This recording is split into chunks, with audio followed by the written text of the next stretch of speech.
Many hands have been put in glove to see how best we advocate against sexual gender-based violences and other acts against child and most especially girls. Today I'm here with the country director for the Girl Child Network, a network that indeed invests its best in girls to see a better generation thereafter. Madam, you can say hi to listeners and introduce yourself better. Good afternoon, listeners. My name is Anita Koroma. I am the founder and country director of Girl Child Network Sierra Leone. Yes, you can ask. As the name implies, we are an organization working for girls in an holistic way. If you may ask about empowerment, it's not just about going to school and supporting girls in having their school materials. There are a whole lot around it. And empowerment is a literal term in the sense you cannot just do one thing and you achieve all of it. No. So we are looking at the holistic package in terms of rights, voice, skills, whatever makes a girl to become an empowered woman. That is what Girl Child Network is doing. And above all, we work from the home, school and community. These are the three areas. If we don't get it right, then we miss out working with the families, working with the community, and working in schools. Because when we talk about abuse, it's all around us, from the home, within the family, within the community, in schools. We know what abuse is all about. This must be a long time idea from you, the country director. Where does this idea of forming such a very big organization that works for girls in the country emanated from? Well, basically, it's a long story. Born and raised here as a child. It's not like a nuclear family. We are an extended family. I was raised by stepmothers, not even one. With my father, not that much educated, but like having a standard 3 education. But he believes in girls, in children, in giving us all what he owns as a father.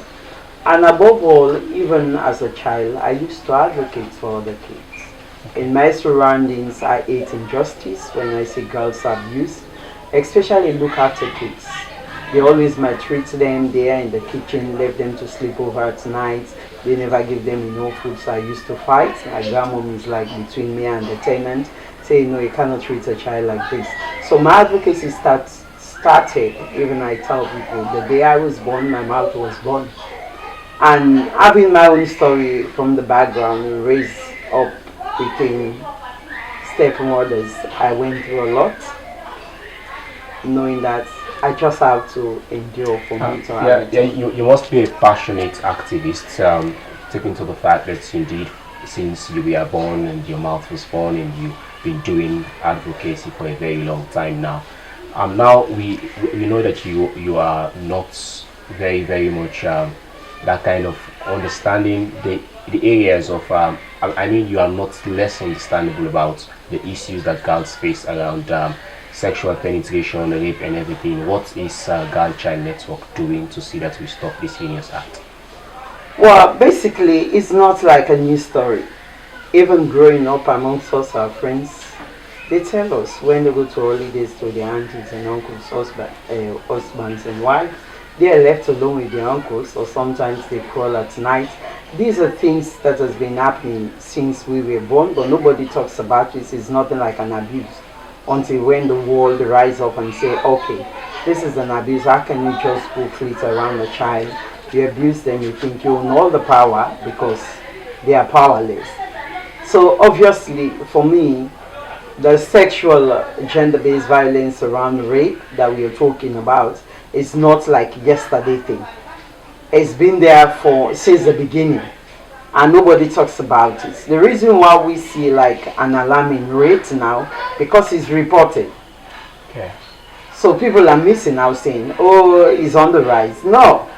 It's about us reporting now because people have got the knowledge, they know what it means, and the advocacy some of us are doing around in our communities, within whatever level, people are aware that a rape is a rape now. Now it's not about, oh, this is a family thing, or probably the uncle will go get married to the child, or the child is forced to go get married to the rapist. They never see it that way. It's just like it's a family issue.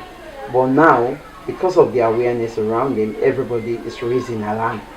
So we thought it's like on the increase. Well, most times the victims of sexual gender-based violences are being marginalized and also discriminated. What are you doing in your position as the country director of the culture network to see that indeed discrimination and marginalization after being victimized from sexual penetration or rape doesn't continue? Okay, let me just retreat back to the first questions and what we are doing about all of these things. For us, we've been the voice. Not only rape, physical abuse. You saw, if you go to my Facebook 2 days ago, there are photos of a girl in there being abused in this McKinney city. Like that 2 nights ago, I had the audacity to go on Facebook and vent out my anger about what FSC is doing about it, even when the girl was nearly killed by the landowner or the house owner. They think they have all the power, they can do anything and walk away free from it. I had to spend my own money in a private hospital, 1,800,000, for them to do a surgical on the neck in here because the lady nearly killed that girl. It's only when people like adults intervene to free her. It's not a murder. They're just neighbors.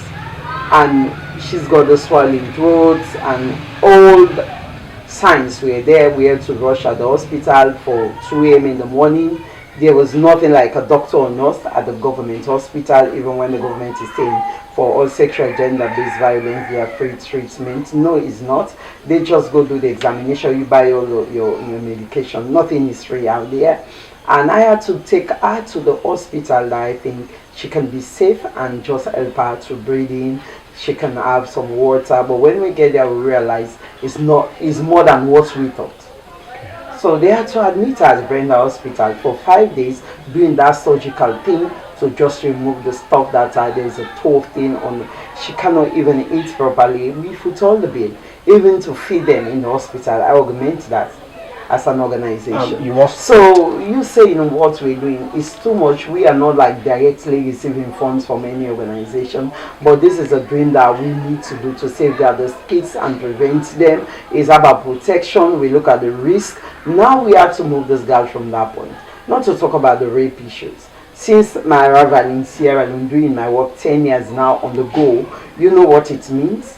For me, I've been to the court with FSU, nothing happens. There is no conviction. Even when there was a penetration, there was a rape, nobody cares about it. So it's only now you're saying government saying, oh, they've opened a court to speed up these cases. We still like fingers across. I don't know what's going to be the outcomes of that speedy court, but I'm still skeptical. As a non-profitable organization, their challenges are inevitable, most especially when you don't receive extra funds from non-governmental organization. What are some of the challenges you face here at least administering your activities? There are a whole lot of challenges. When we talk about charity, it's all about funds. But what I realized over the years, like charitable goes with entrepreneurship. So I am back on doing some entrepreneurship stuff, doing my own Eco JC pad. It's a reusable sanitary pads. I'm doing my own sales. I'm doing another stuff, but I'm back on a little bit of agriculture, doing another trade, inside trade, just for me to raise my funds to see how I can support. You cannot survive if you don't have money as a charity, and you keep writing applications, thousands of them, probably only 1 or 2 can come and cross that you are limited. That this is what we're going to give you is for 6 months or 1 year. After 1 year, how can you sustain? The sustainability is very important when you have a charitable organization. That's why I focus on entrepreneurship. There is an issue now. You had the task force, which was later changed to the community of practice, and from the Ministry of Social Welfare, there is another issue. How are we able to get out with that and see that indeed the advocacy continues without any problems in the advocacy area? So it's not an issue. It's just like a misunderstanding. People don't know their roles. and the mandates that you have. I have a mandate as an organization and a CSO to do my own thing with all due respect to Minister of Social Welfare, because we register with them. They are government bodies. They need to know what we are doing. Yeah. It's us complementing their efforts as a government. We fill in the gaps. Where there are gaps, we go fill them in for them to be able to sustain themselves and continue to do the work we all sign to help our people and our country. That is the mistake, the mix-up about people don't know in their mandate. Setting up the task force as COP Committee of Practice just for sexual gender-based violence has nothing to do with the ministry, in the sense like some of them were saying, oh, we are into what's not doing their own work, but it's not. We are the group, like the forum, they were like gender and child protection. So they work on gender and child protection, and we want to just look at sexual gender-based violence. So because they didn't come to ask us, or they didn't wait for us, because we are still in the forming stage, they will get them involved saying, oh, the COP is already in here, because we had a COP in Freetown, in Bo. Now we want to have it in McKinney, going to Kenema, all the district township. Can have that? It's just like forming a task force monitoring these issues. We can become a pressure group to see how justice can be prevail, how we can push governments, the state council or court, to see how we can help the survival per se for them to have justice. So we look at the survival centered approach, wherein we want the FSU, the law himself, to speed, because when you hold on to justice, you delay it, you deny already the survival of their justice. So we want to look at the survival centered approach, how we can help to push for justice, for them to have a closure and move on with their lives. Because when justice is delayed, they have a whole lot of psychological issues. And these psychological issues can lead to stress, mental health. The list is long. And some thinking of suicidal. Because nobody thinks about them, nobody cares about them, they don't want to give them their justice. That is why we think with the Committee of Practice, which is COP, looking at sexual gender-based violence around women and girls, whatever it takes us, that is our focus with all organizations that are working around the same issue, to come on board for us to be the voice and push as a pressure group for justice to prevail. That's all. Alright, you're watching Global Multimedia Online TV with me, Desmond, Alfred, Jonathan, Farma, and this is Spotlight Conversation. As we run through, as time stretches our backs very fastly, how do you manage diversity? Because we have some community-based organizations that are part of the COP and also part of the committee of the Ministry of Social Welfare, which came up with the misunderstanding. How we do be able to manage diversity, since there are organizations there and also at your own task force or the community of practice? Say our task force is not owned by me. COP is not Anita's baby. It's just like I had the dream of pushing up what is good out there, that I'm a member of the COP in Britain, so I think McKinney should have one. It's not about confusion or having some interrelated work. If you want to be part of the COP, you can be. We just focus on sexual gender-based violence. The gender and child protection sector in there in social welfare is all about everything. It talks about everything. Okay. But we just focus on this one thing. So if you believe that you can be part of it, you can still jungle in there, I can do both. I can do both, because nobody's going to ask me to lead that I'm a member, paid up member, registered nationally as an organization. So there is no way I can limit myself. If there is an advocacy around child protection, because that's my expertise, I can go support if they need me. If there is no need, then I'll still pay attention, because what we're doing as COP, there is a bit of child protection in there. When you know the issues, then you should be able to articulate well in your area. So that is what we are saying. We're going to look at different ways how we can train even organization, just community based. We can give them the tools to see how we can report, the reporting process, because it's on processes. If you don't know, you're going to miss it.